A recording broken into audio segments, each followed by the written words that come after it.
All right, everyone. Welcome once again. It is Friday, and everyone knows what that means. It is time for Manufacturing E-Commerce Success. I am one of the co-hosts, and boy, do we have a show today.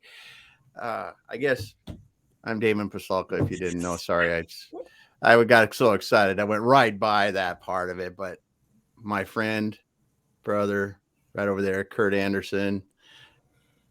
Take it away, my friend.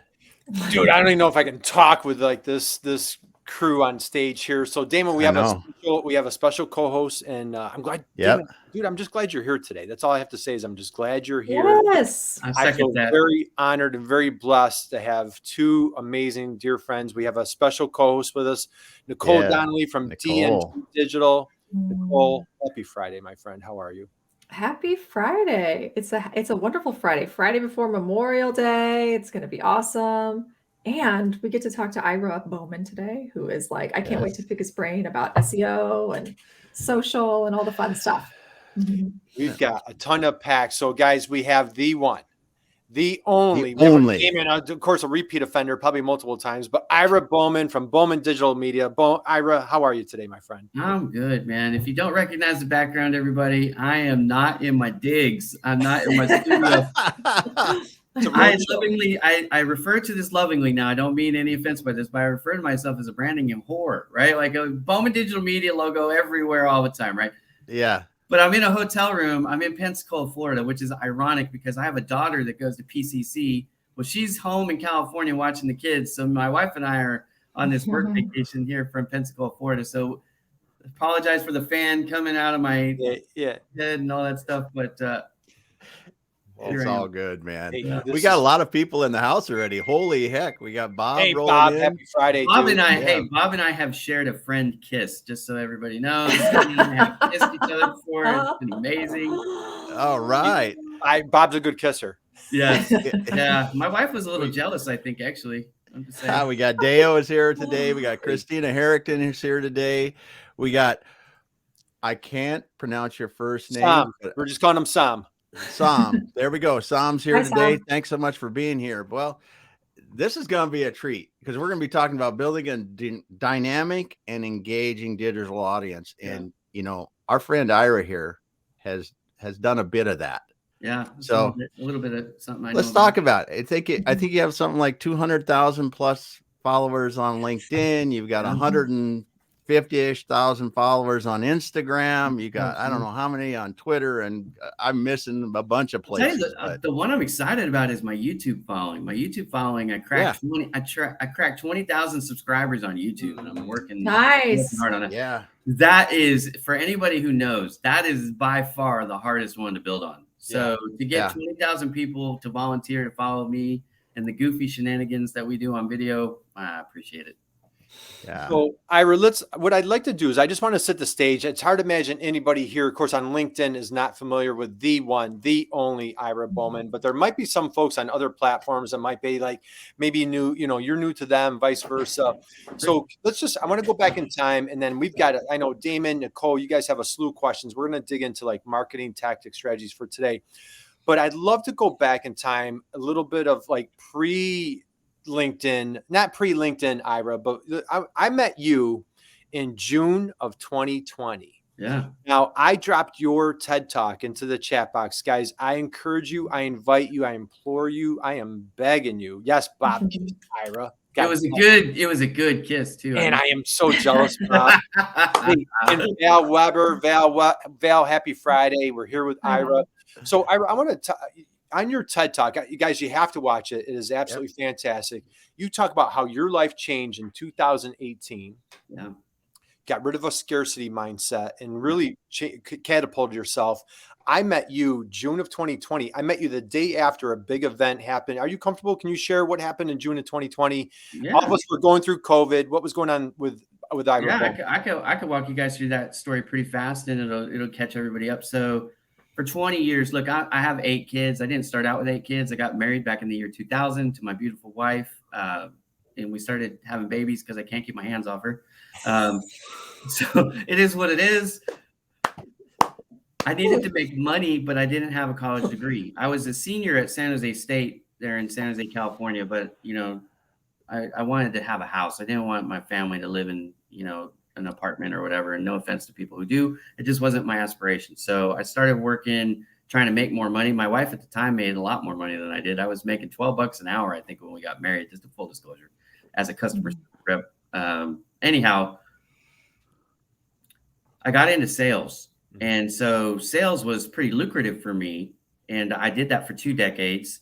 In 2017, actually, I started to realize that cold calling was getting harder and harder to do in person. But up to that point, I was like really good at it, right? I could walk into an office and just make friends. That's always what I was trying to do. I wasn't trying to sell you anything when I met you, just trying to learn a little bit about your business and then figure out where maybe I could help you through the relationship building. So that was how I made my living.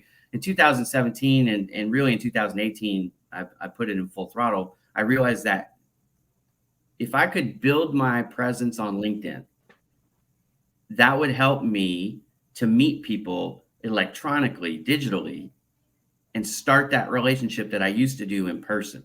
So that was my goal. I wasn't trying to be a media guy, an influencer. I wasn't trying to get famous, none of that stuff, right? Like none of it. The whole point for me was getting past the gatekeeper. For any sales reps out there, they're nodding their head like, oh my God, I know exactly what it means. Like you can walk into a place and they like out. You know what I mean? If you can even get in the building, the first thing you hear is get the hell out of here. I mean, they say it nicer than that sometimes, but sometimes they are more crude. Anyways, you get the drift. So in 2018, I met this guy. I'd been connected to him on LinkedIn. I don't know how we got connected. I just, he sent me a friend request and I accepted it. But anyways, Mike O'Connor is the guy that kind of changed my life. And I talk about that in the TEDx talk. But anyways, he challenged me with the idea of how the LinkedIn actually works. And he wasn't just talking to me at that point. He was talking to everybody. But he said at the end of this video that I saw that he had on his profile, and it said, if you're smart, call me. And he had his phone number in his profile. So I'm like, okay, we're connected. I see the phone number. I called him for 2.5 hours. We talked. I was working in San Francisco. I had to drive home to Manteca because that's how rich I was. I couldn't live inside the Bay Area. I had to drive inside to work in the Bay Area. Anyways, that's what it was. So he gave me not the mythology of how to do what I've done, but he gave me the realization that I needed to do what I've done, right? He sparked the idea that I needed it. He didn't necessarily tell me the how.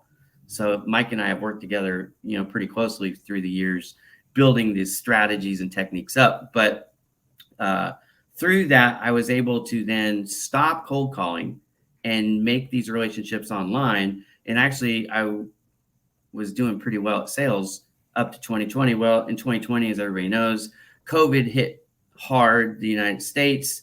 In March of 2020, it really hit SoCal, like not as bad as New York. If you just kind of remember the timeline, New York at the time was the major part, but LA started to catch up, which is not a race anybody wanted to win. Yeah. But it started to catch up. I got laid off. Okay. So 20 years of doing really good in the print sales space, but now I find myself without a job. I actually was laid off over the phone, which is always the way you want to get laid off, over a phone call.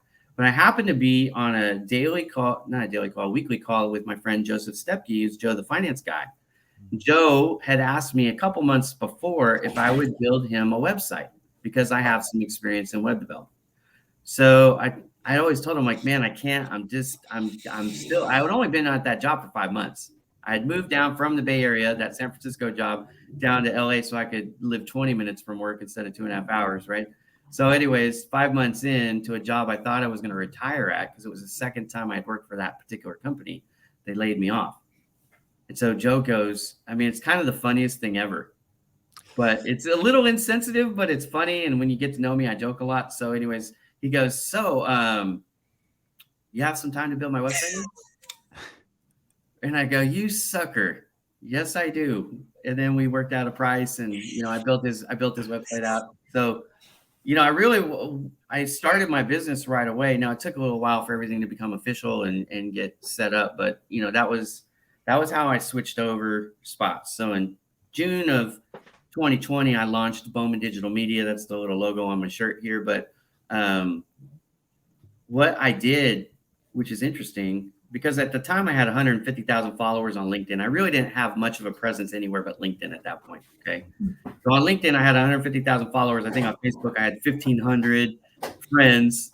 I had no Twitter. I had no YouTube channel. I didn't have any of this stuff, right? So I put out a post and I said, hey, what would you do, small business owner? I was talking to small business owners at the time. I'm like, what would you do if you had access to 150,000 engaged followers on LinkedIn? Would that be of any interest to you?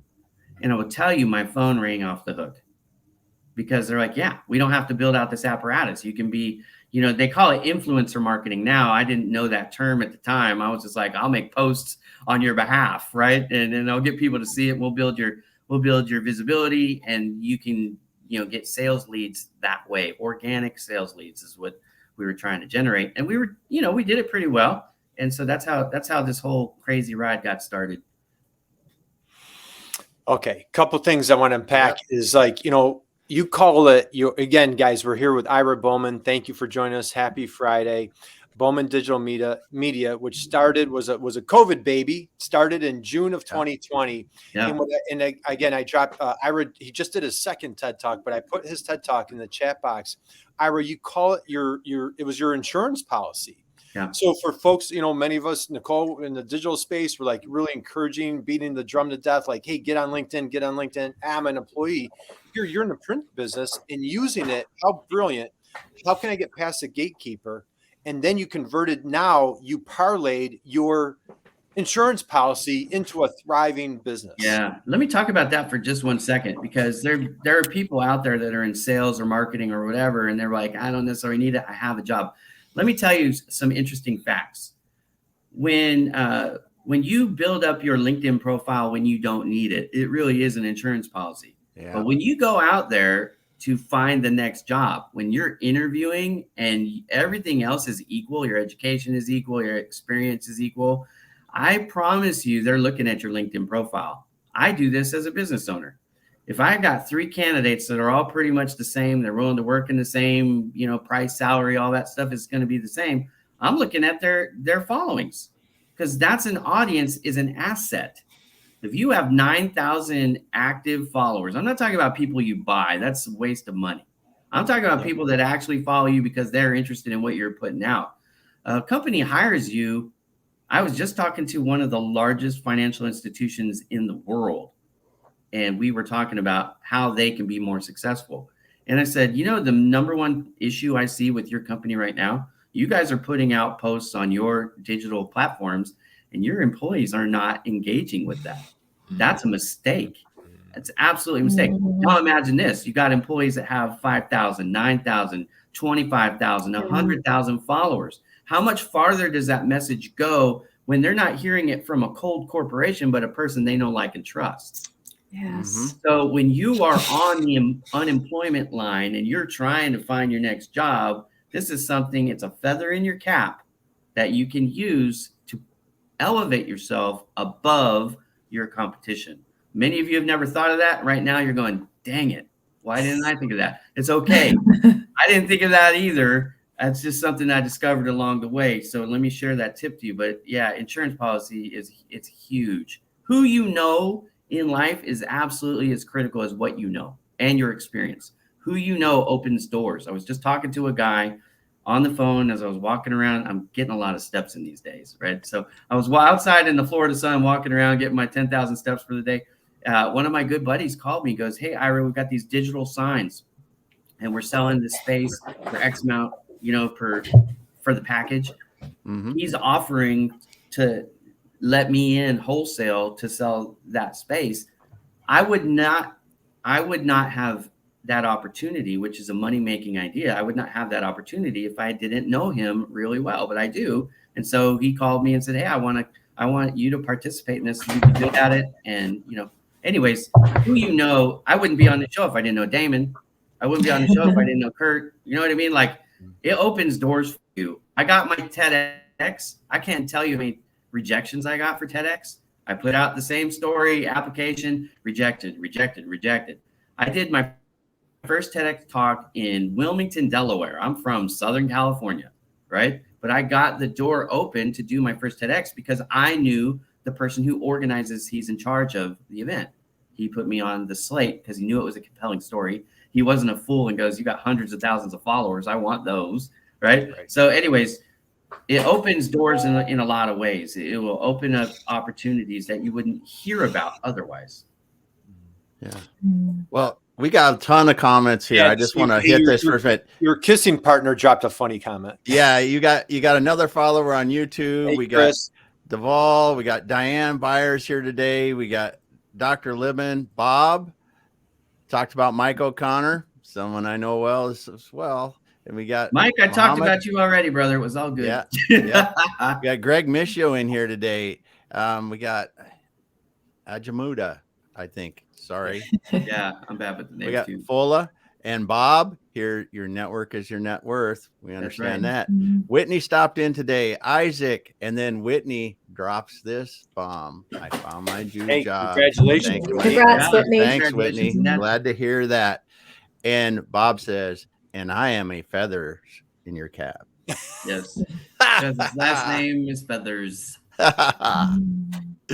Fantastic. Well, good stuff. Thanks, everyone. Well, we brought in Nicole. Nicole is our Yeah. SEO guru, and she is a Southern Cal girl. Makes us look and good. just tons of chemistry, tons of chemistry between Ira and Nicole. Nicole, I know We're you're going to become besties real soon. We Nicole, are. Yeah. Oh, yeah. Oh, yeah, for sure. Trust me. So, Nicole, I know you have a lot of great questions around SEO. Let's dig into those for folks to dive into.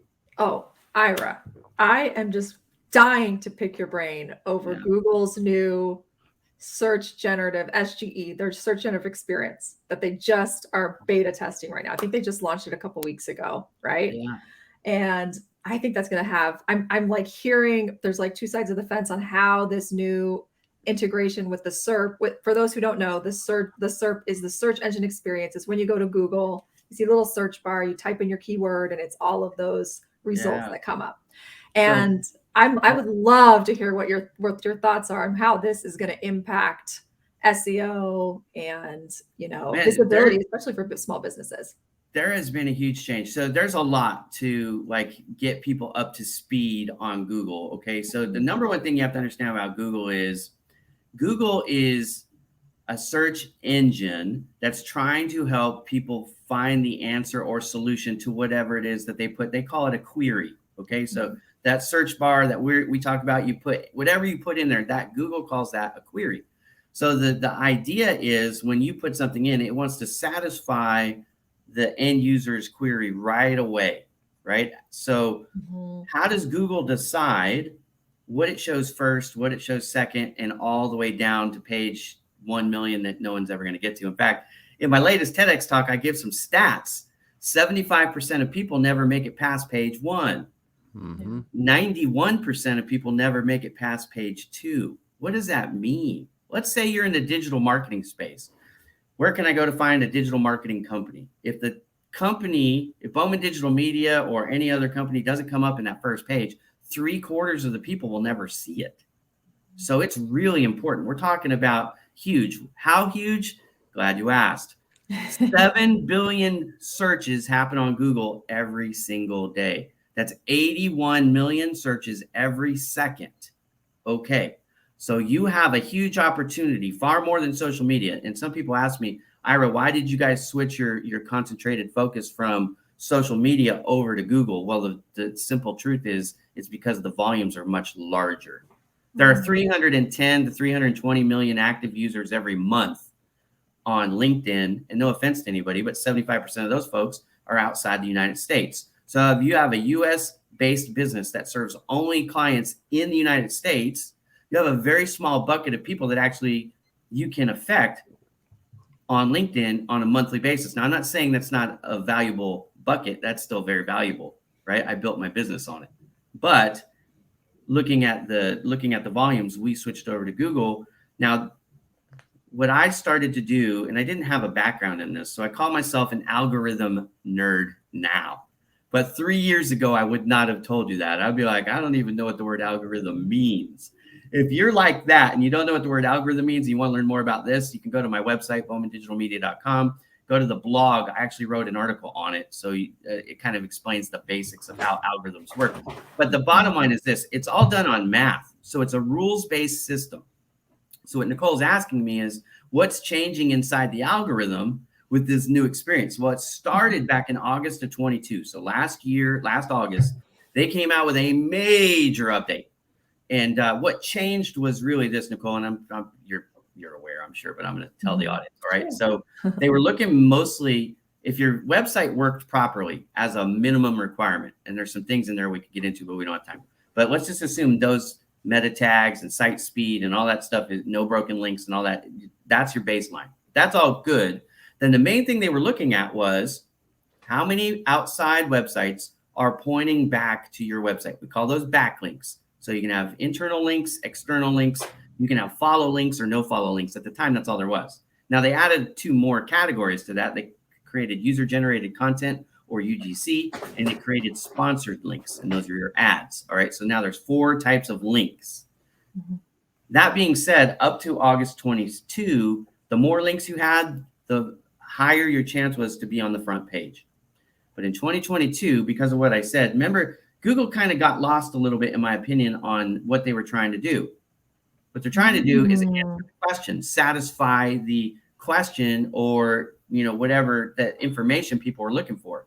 So they said, hey, in August 22, we're going to kind of go away. We're going to diverge from what we've been doing, and we're going to emphasize more than backlinks. Now we're going to emphasize content. They started looking at pillar content and blog content, and how many words on that topic are actually not on the site, but on the actual page itself.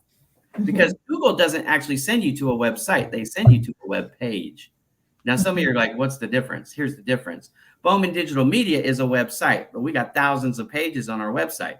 But Google is not going to say, just go there and look yourself. They're going to actually point you to the exact URL, the exact page that has the information that you're looking for. That's what they're trying to do. So what needed to happen, there was a lot of people that got up in arms because they were getting so much traffic from Google. Like I said, 7 billion with a B people are searching on Google every day, right? So imagine if you're getting 100,000 or 1 million clicks a day from Google, and your life is easy at that point, right?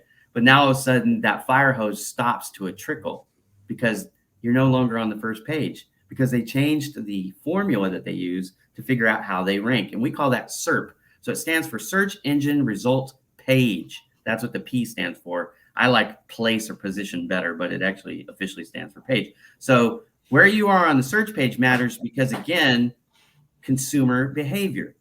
People are searching on Google. They're not, for the most part, they're not going to page 2. 75% of people are page 1. What happens if they don't find the answer they're looking for? They're more likely to revise their search query than they are to go scroll all the way down and get the next page. See? So now what you're talking about with the new changes that are happening, it's a little bit debatable. In other words, the magic formula is still something that people are beta testing, like trying to figure this out. So we A/B test and stuff. Here's what I think is never going to go away. Because of ChatGPT and Bard and some of this other stuff that's coming out there, which are alternative options for people who have questions, honestly, right? Like Google, if you think about what Google actually does, the main thing it does is it gives you website responses and says, okay, I'm looking for how to groom my hair, right? I need to know how to curl this stuff, right? Straighten it or whatever, right? Like, so how to grow male bottom, how to fix male pattern baldness. I can't even say it, but anyways, something like that. I put that in the search engine. What it's doing is it's saying, okay, Ira, you can go to these places and it'll give you information on that. Well, what ChatGPT or Bard will do is just give you the answer. So if you ask me Google's rank in the importance of the internet moving forward, it's going to take a back seat.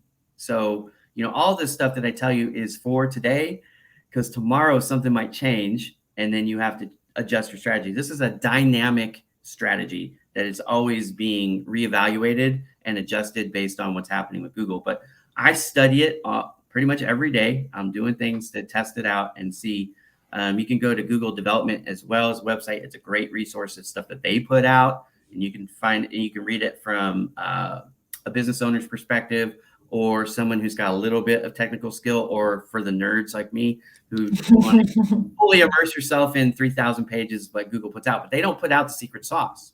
right? They Right. give you a lot, everything. In Yeah. fact, I don't think there's anybody at Google who knows the secret sauce like by themselves. I think it's a bunch of different people that they've siloed for protection because they don't want, Bing or somebody else like that to hire that person away. And now you've got all the keys to the kingdom. So I think that's why they do it. But anyways, there's nobody like me. If they tell you they know everything about everything, you can just find somebody else because their ego is getting in the way. I'm sure there's lots of things that Nicole knows that I don't know, and vice versa. That's just, from our experience. But here's the bottom line.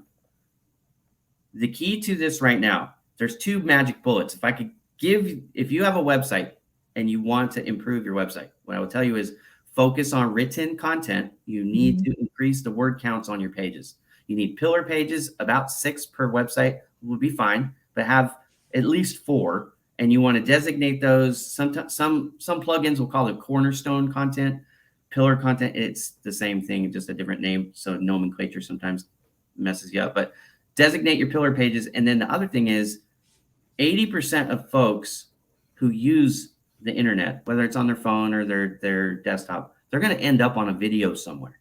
So one magic bullet that I try to tell people, and Google doesn't refer to videos as videos. They call it interactive media, which we'll come back to that in a second. You want to have interactive media on every page, but I suggest you also have at least one video on every page. And here's why. If you know that 80% of the people out there are going to end up on a video somewhere, you want them to stop on your page. You want your page to be the place where they park and spend their time. So give them what they want. They want video, give video. Now, with the transition from cookies over to pixels and the way the G4 is reading the data in analytics, you no longer get a hard count just for how many people are visiting the page and staying there. Like if you have 12 tabs open, I only have 2 open right now because I'm on the road, but normally I've got about 25 tabs open, just in full disclosure. In the old days, what would happen is each website would get credit for having an active user for however long you had that tab open, right? But now they don't do that. So now every time you're scrolling, it keeps track of the time, or anytime you're clicking on something that says like read more or expand the thing, or you're scrolling through the album, or you're watching the video, or you're listening to the audio file, the MP3 or the MP4, it gives you credit for active time. And so your Google Analytics active time probably was slashed by like 3/4 and you were freaking out. Don't worry, they're still there doing what they were always doing. Just the way Google tracks it is now a little bit different. All this comes back to answer your question, Nicole. The answers for me right now, the simplistic answer is we're adding pillar content, we're writing blogs, we're updating more information, written information, because a lot of people kind of erred on the other side. They're like, hey, the end user doesn't want to read all this stuff. They just want to look at pictures, watch videos and whatever. And we agreed. We're like, yeah, that's what the consumers want. And Google wasn't penalizing us for not having it. So we were saying keep the pages lean, like 600, 750 words per page. Well, let me give you another interesting stat. I'm a stats guy if you haven't figured this out. All right. In 2022, according to Pew Research, and there are conflicting numbers on this, so take it with a grain of salt, but they say that somewhere around 1,447 words was the average content, written content on any given website that was required to make the first page of Google organic search. Now, I find lots of websites that break that rule, but then you find others that have like 4,000 or 10,000 words. And so they're being on average, okay? But here's the thing. If I'm in a fight and I know that's the average, I make that for my clients the minimum threshold that we put on any given page that they want to rank. There are some pages we don't care if it ranks, like the contact page or whatever, right? So sometimes you're not worried about ranking on Google, because here's another thing that most people probably don't know, which is really interesting. There's this thing out there. It's really kind of a fun word to say. It's called link cannibalization. But what link cannibalization is on Google now it's ironic because Google is, by all definitions, a monopoly. Like any definition of monopoly, that is Google. But Google put in an anti-monopoly rule into their algorithm as a safety net, where this is a hard and fast rule. No website will come up more than twice in any one search. So why pillar content is so important, and I can explain what it is if you guys wanted me to go into that, but pillar content is so important because you're telling Google, that these are the most important pages on my website. And this is where a person can find the most information on any given topic on my website. So please promote this one. Use this in the two that you're going to pull from me, because you don't want a crappy page with very little information showing up on the first page, because that first impression is the only one you're going to ever have. You want to make it a good one, and you don't want them to leave without the answer they were looking for. They might come over and say, hey, that's a really cool video, but they didn't watch the video, dude. You know what I mean? Like, they wanted the answer to the question. If you answer their question, then they're likely to watch the video. You see what I mean? So anyways, that's where we're going with the changes right now. That's the area that we're focusing on, is the content on the pages. We're trying to make sure like all the H1 tags and H2 tags, the metadata, all of that stuff is really, really good for the whole website. And then making sure the particular content on the pillar pages are top notch. My goodness. That was a master class. Yep. So Ira, I feel like you need to add professor to your list of, like, you're like a Renaissance man. It's amazing. Like, that was like a master class in SEO, and and that's just that was amazing. All right. Now, for anybody watching, I do have an SEO organic content creation course that's available. It's 10 video series, and I teach stuff. I'm on video. I share my screen. We go into the heart of all of it. But this is what I am not a PhD, right? I don't have a master's degree. I got my bachelor's degree after 18 and a half years of time, right? So the day I started college to the day I graduated was 18 and a half years. Now, I wasn't in school full time. I'm not. And I did graduate college with a 3.916, so I'm not completely dumb. It just, it was a family thing. But here's the thing that I don't like, because I didn't come from upper crust. I didn't come from, the academia world.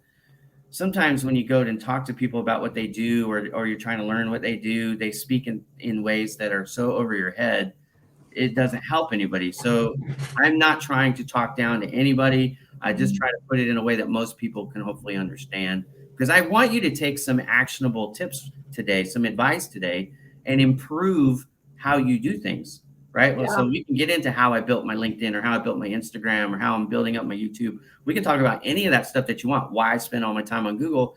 We can talk about any of those things, because I'll tell you from just a base everyday, expression, why I'm doing it and how it can help people, accomplish their goal. You should start with the end goal in mind. The end goal should never change. Now, your strategy that you build out will change over time, because things change, right? Dynamic change. That algorithm shift in 2022, that was a big one. And then they actually came out with what I call a minor one on top of that in December. So they had two pretty significant seismic shifts on Google just in a matter of 4 months. Yeah. Man, well, there's there's just so many people that are like really with this new AI experience that Google's going to build into the SERP. There's a lot of people that are like, this is doomsday. You're going to lose like 50% of your search traffic because, this. I actually think it's going to be better. So the people out there that are worried, here's the people that should be worried. Your website is built on fluff. If your website is fluff, like I'm not even joking. If you went to ChatGPT and had ChatGPT write 5 articles and that's all you got on your page, you're in a huge amount of trouble. Okay. Yeah. But if your website is built on solid information and you've done a good job, here's what I want to say about this. Okay. Content. There's wide, meaning there's all kinds of different topics in that category. So you want to go wide and hit round the bases of the topic, cover the whole enchilada, baby. Right. Now, also, you want to have the pillars are deep. So then you take each of those sections and now you build them out. And it's not like we're having a one-time event and it's just today and it's got to be ready today. This is the long haul. Think about this as the marathon of your business. Your pillar content, you should be contributing to that every single month. Absolutely. Never stops. Right. So because things change, you update it. Think of it like a press release, a news article that comes out. And so, when it first came out, we had little bit of information. And then as time goes on and we learn more things and the journalists are able to interview and more facts and figures come up, they add that to the story. You see that all the time. Same thing with your content on your website. If you have a website page that you built in 2021 and you haven't touched it since 2021, I hate to tell you this, but Google's probably parked that sucker, right? Mhm. And if it's really bad, they'll actually delist you, that's like your death nail of your business. If Google delists your business from the search engine, you have to create a new site with a new URL. Yeah. They don't revive, as far as I know, they don't ever revive them. Like once it's delisted, it's delisted. So then you have to start over. I love this because I think as small businesses, it's really important for you to get clear on the top topics that you want to be known for and just go really deep on those in order for you to really be able to get yourself in the AI, get yourself to the top rather than trying to like just rank for a bunch of different topics and not have more broad content. Yeah, we could talk about that in a second. There's a couple comments I want you to share, Damon, if you would. Kyle Harbaugh, that's exactly what I'm hoping people will do. That is 100% why I'm here today. Duvall, 100%. Yeah. And people ask me, what's the frequency rate? What do we need to update? Okay, here's the deal. Pillar content, up to 6 pages on your website. You want to be updating those every single month, not a 30-day window. You may or may not know this, guys, but Google comes and indexes your website a minimum of 4 days, a maximum of 30 days. So there's this 26-day window every month where they're going to come at least one time and index your site. What does that mean, Professor? What it means is this. They're going to come. They have AI bots. We call them Google bots. They come and they crawl your site like spiders. They're looking for everything. Now you have a schema and you have a robotics. I won't get into that for sake of time, but so there's some help that we provide to Google to help make their Google bots job easier because we want them to know what's on our site so that they can rank us for it, right? But the bottom line is, if your pillar content is not being updated every month when they index it again, now you're starting to go, okay, this is not current. We want them to know it's current. One of the things, Nicole, that is new is Google is pushing new content over old content. So again, everything else being equal, you have an article from this month, you have an article from 3 months ago. Google doesn't care about domain authority and number of backlinks like it used to. So the site that has a Moz ranking of an 8 can outrank a site that has a Moz ranking of a 91. I've seen it with my own eyes because I studied this stuff, right? So the first time I saw that, I almost fell out of my chair because I didn't believe it. I thought it was a mistake. I'm like, I went to the website and I dug in. I'm like, there's got to be more here. No, they just have better information on that topic than the 91 site, right? And for those of you who don't know what DA is, it just stands for domain authority.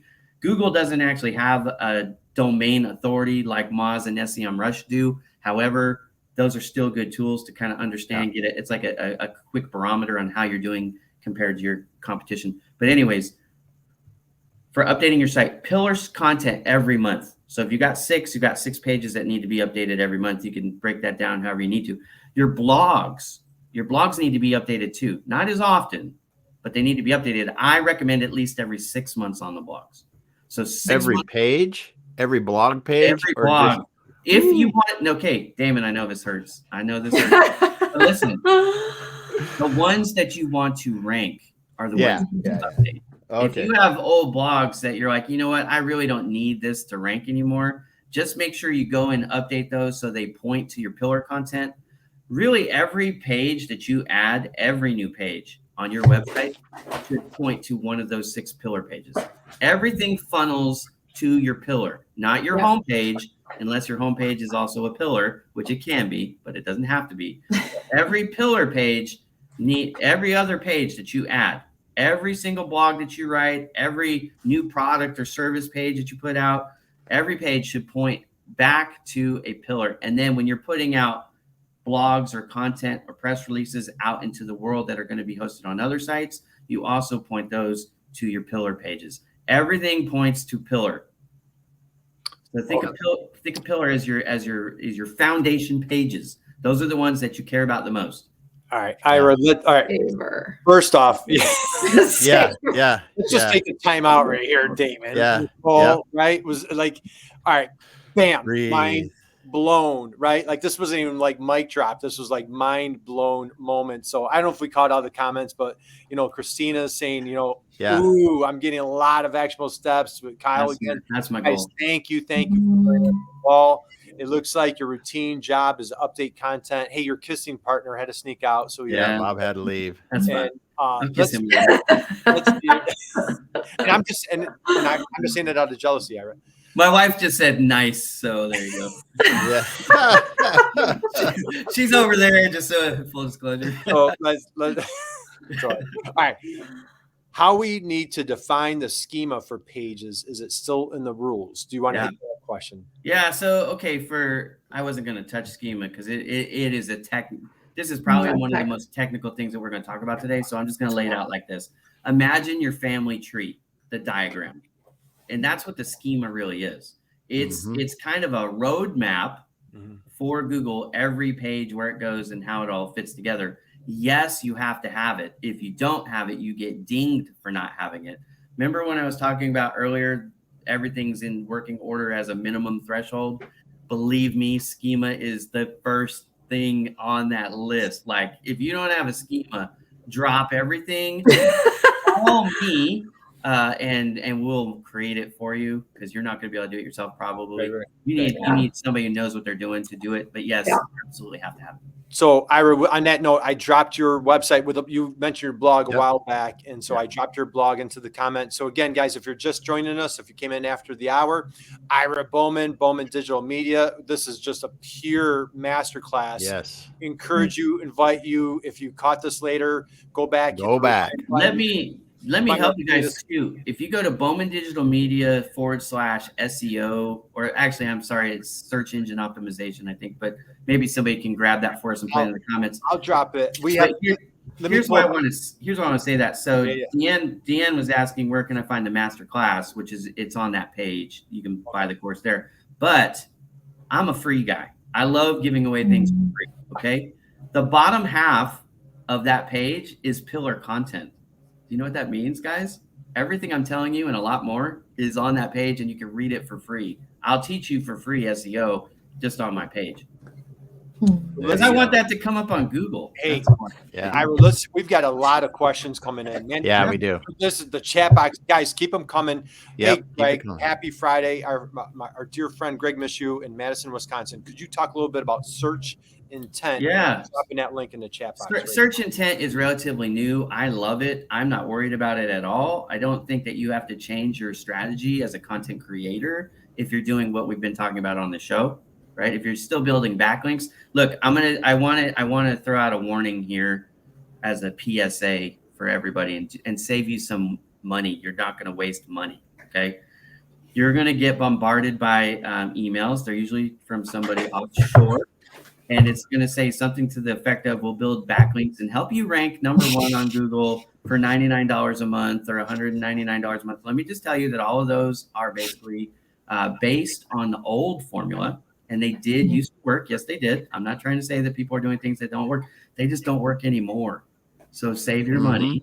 Let me tell you that where it's at anymore is content creation. Now, to Greg's question and Nicole's question, why search intent is a thing is a direct response to ChatGPT. That's why they created it. That's why they implemented it. No one at Google told me that. I just figured it out on my own because I can read the tea leaves. I'm really good at that part of it. I'm really good at strategy. When you look at Ira Bowman, that at the core, the thing that I'm best at is like playing chess. Okay, so strategy is my thing. So why did Google put this out? It put it out because if you understand what Google is doing, Google is giving you. This is pre-search intent, but what they're doing is just giving you the results of websites, web pages specifically, where you could go and get the information yourself, like self-serve. But it wasn't giving you the direct answer. What was it doing? Right? It was promoting these other sites and then selling advertising and things like that, and their other products. So that was the mousetrap to bring you in, make you fall in love with Google. You're getting your business from Google, so you're going to advertise with Google, and you're going to do all the, buy all their suite of Google Suite products, right? Gmail and all this stuff for your business. Search intent, I believe, is a direct response to ChatGPT, because what does ChatGPT do? Instead of telling you where to go to get the information, it gives you the information. Now I'm going to throw out another PSA. If you haven't heard of the term hallucination, you really need to you need to stop using GPT until you understand what hallucination is, because I met a guy Southern California, about 4 months ago, told me the scariest thing I had ever heard in business. He said, I fired all my content creators and all my customer service reps, and we do everything through ChatGPT now. And I said, wow. okay, but who's supervising? Right. Yeah. What oversight is there for this information? He goes, I don't have any. It just goes out. And I said, okay, so you obviously don't understand a couple of very important things about ChatGPT. First of all, if you go to openai.com, which is ChatGPT's creator, it's not Microsoft. Everybody thinks it's Microsoft. No, Microsoft bought into the project because they saw how cool it was. But OpenAI, the creators, did not create it to be your author. That's not what they created it for. It's a language program. They're developing this thing over time. A language model is what they call it. But what they're doing is they're giving you the information directly. Now, here's the part where you need to understand hallucination. Hallucination is it's making stuff up. Yeah. You think because you're using it on the internet that the database that it's drawing from is also drawing from current information, and it is not. It has a set database, and that set database was drawn and capped September 2021. 21. So what's happened in the world since September 2021? Yeah, a couple things. Not much. It does not have any access to that. Now, this is one of the advantages of Bard. If you want to understand why I like Bard over ChatGPT, this is one of the main reasons. Bard is Google's direct competitor to ChatGPT. So learn the word Bard, use Bard. I recommend it better, but it still hallucinates. They both hallucinate. What is hallucination? Hallucination is when it doesn't have the data, but it uses logic-based, it uses its artificial intelligence to create, manufacture, make up, and answer. Now what's scary is this. This is what's scary. How much content has gone out created by ChatGPT over the last year online? It would knock your socks off if you knew how much content is out there now written by artificial intelligence. And those aren't the only two, by the way. There's all kinds that but anyways. Jasper. Now, Jasper, my company uses Jasper as a tool. Now we have oversight for it, but we use it. Bing chat. All kinds of stuff. But here's the thing. So now that data that's out there is being put out by companies that are supposed to be credible on that topic. Yeah. Okay. So what happens when they're doing their data research and they're finding now live blogs that are written from credible sources, they're adding that content into their database. Now it's drawing experience from hallucinated or made up foundations. What happens when you build a structure on crumbling sand, y'all? It's your business. It's your responsibility to make sure that data is accurate, not the source, the tool that you're using. That's not their responsibility. It's your responsibility. You are the expert, right? So amen.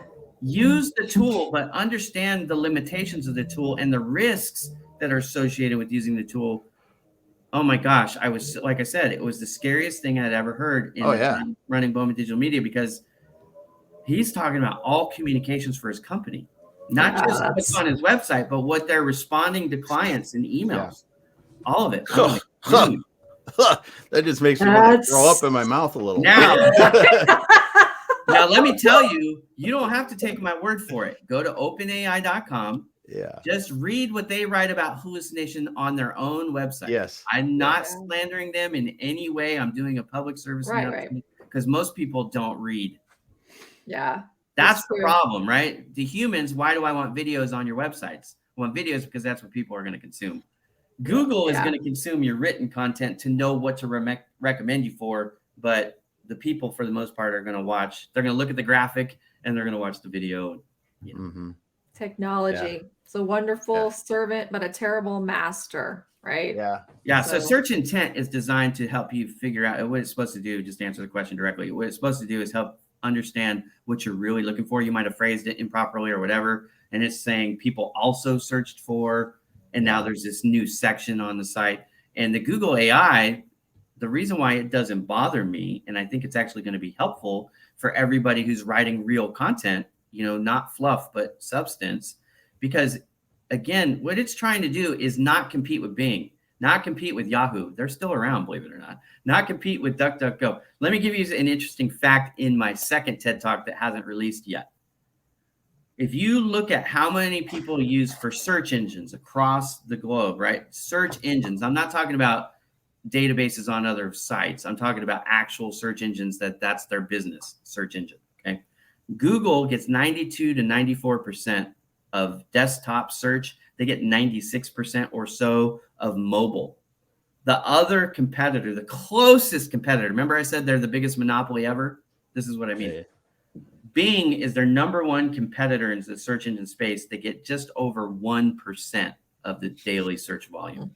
1%. If you take Bing, Yahoo, and DuckDuckGo, which are the next three, and add them up, it's less than 5% of the overall search volume. They are not worried at Google about Bing, Yahoo, and DuckDuckGo. I promise you, not at all. But they are worried about ChatGPT and other programs like that. So they, in my opinion, again, I don't work inside Google. I don't have any insider information here.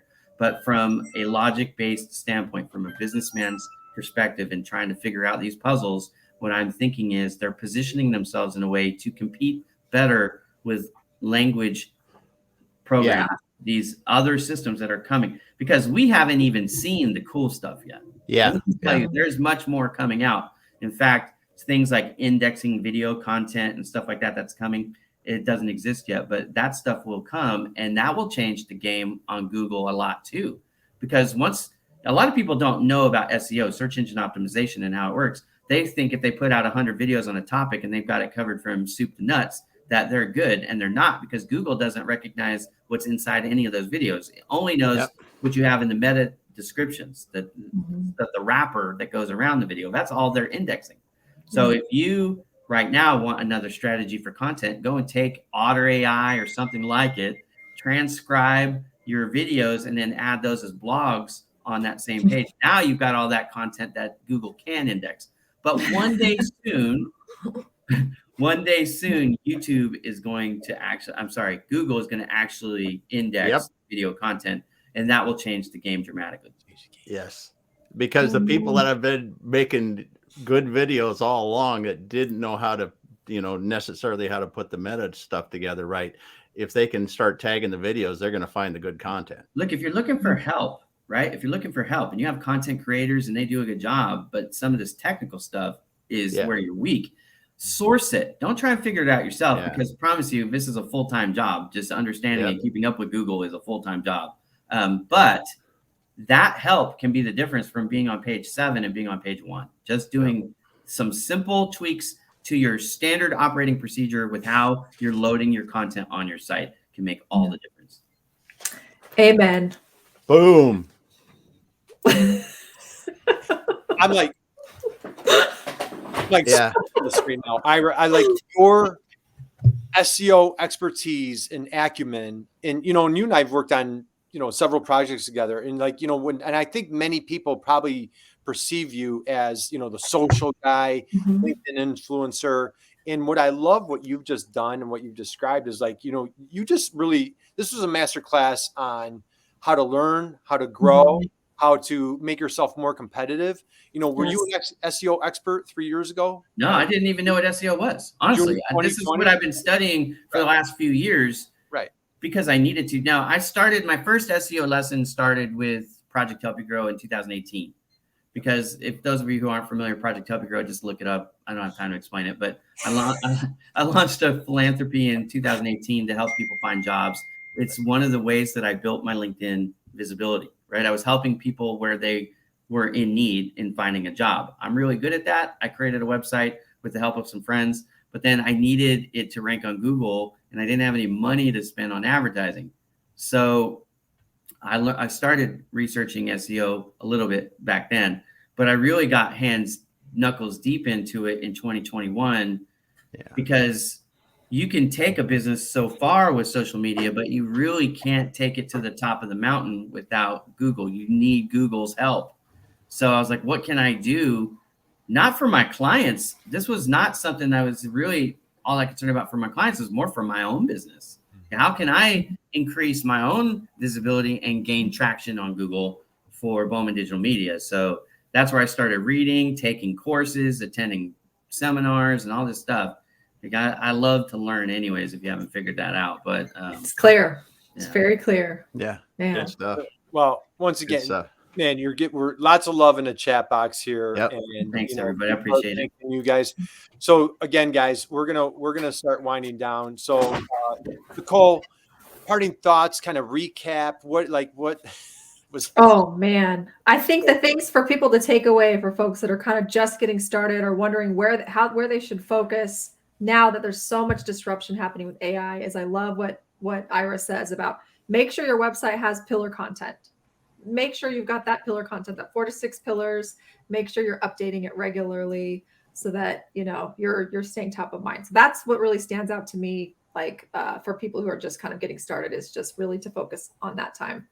I'll even And if you need help, you know where to go. Go to Ira. I'll give you guys a hint too. We didn't talk about this, but when you talk about volume of content, how much volume should actually be writing?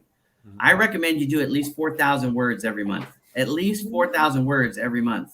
Now, most of my websites we're doing 6,000 or more, but as a minimum threshold, you should be aiming at 4,000 words. That's really helpful. Great. And I love how you've just it's very specific advice that you've given everyone today. It's not just this high level fluff. And I think that's really important. I want to give people things they can do. Like, you have a task list now. Watch this video from scratch and you Yeah, exactly. It's wonderful. Yeah. Well, good again, stuff. as we wrap up, I just want to give, I just want to pull up some of these comments again. Christina, thank you for spending time with us today. Happy Friday. Hope you and your family have a wonderful Memorial Day. And Ira, you're getting love from Angela. Angela, thank you for joining us. What a rock star she is. Thank you. I actually built out her website for her. So did you check out thurmanco.com. It's a wonderful site. Yeah.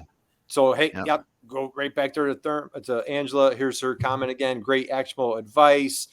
Duvall, just a lot of great tips here. So, Damon, dude, was this like we had high expectations when Ira's on stage, but man, you just completely blew it away. We have your TED Talk, guys. Over the weekend, you're out for a walk with a dog or just enjoying the weather.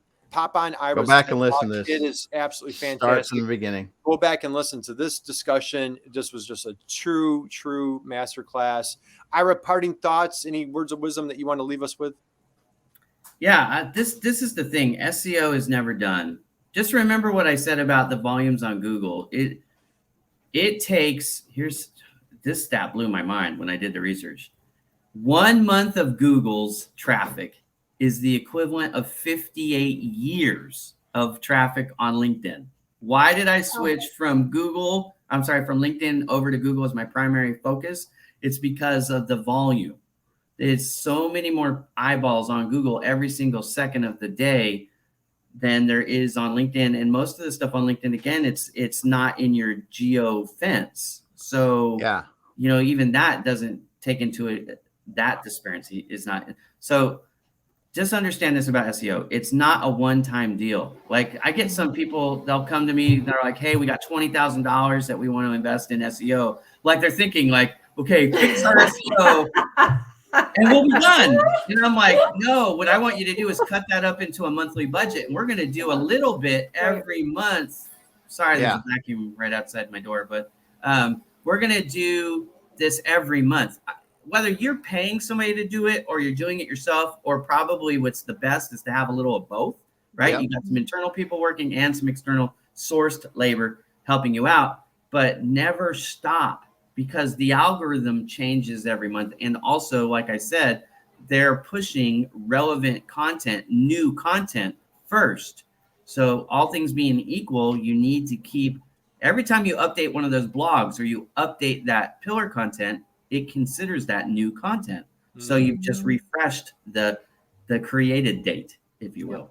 Yeah. Man, okay. Whitney Houston, happy Memorial Day weekend to you. Thanks for joining us. We got Kathleen, holy cannoli, man. I like that. Might be a line. That's outstanding.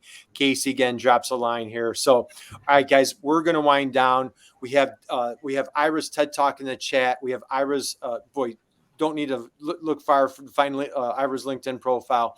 We have his blog. We have his SEO tips, as he just mentioned. He has a course. Connect with Ira if you want to take your SEO to the next level. He has all sorts of powerful tips, tools, and as you can tell, he's just one amazing, incredible dude. How about a big round of applause, you guys? Thanks, everybody. Look, I really appreciate being here. I love helping. I hope this was helpful. Take the advice and run with it, because if you don't apply the things I've told you, then it's not going to help you. But if you apply what I just told you, it'll make a huge difference in your visitor traffic. Well, hey, and Ira, you share your story, your family, your 8 kids, and we just want to extend our love, our prayers to you, your family, good health, and just safe travels, you and your wife, as you're on the East Coast, getting back to the West Coast at some point in time. But thank you for sharing your time, your passion, your expertise. We love you. We appreciate you. And this was just far beyond our expectations. Thank you. Thank you. Thank you. Damon, take it away, dude. Thanks, Kurt. I'm just taking it back a little bit here, but I'll try to summarize. Nicole, thanks for being here. I mean, your questions and interaction with Ira got this thing going to a level that, Kurt and I, we just aren't going to go there. We got to go there. That was awesome. Thank you. I want to thank Ira for being here. Obviously, man, just love your sharing, your giving attitude, and just turning out good practical advice for people. Yes. And the people listening, go to bowmandigitalmedia.com if you haven't already. Check it out. You can get in touch with him there. You can do whatever, and just look at some of the content and see he practices what he talks about. That's one thing you're going to see there. And then finally, I want to thank all the listeners today. I mean, man, Kurt and I, and we just are so blessed to have listeners coming back and listening to these two goofy old dudes that started this like 3 years ago. We're like, man, we want to talk about things that'll help business people. And it's just been such a ball, and it continues to be a ball. And having people like Ira and Nicole here today just shows, and all the people in the audience and the comments and stuff just really inspires me. And I know it does Kurt to do better and do more of this. So thanks everyone for being here. Thanks to those that were listening, although you didn't put comments in, and thank those people for putting the comments in. And we are out. Have a wonderful holiday weekend. Bye, everybody. Thanks. See ya. Thank you. Thank you. Thank you.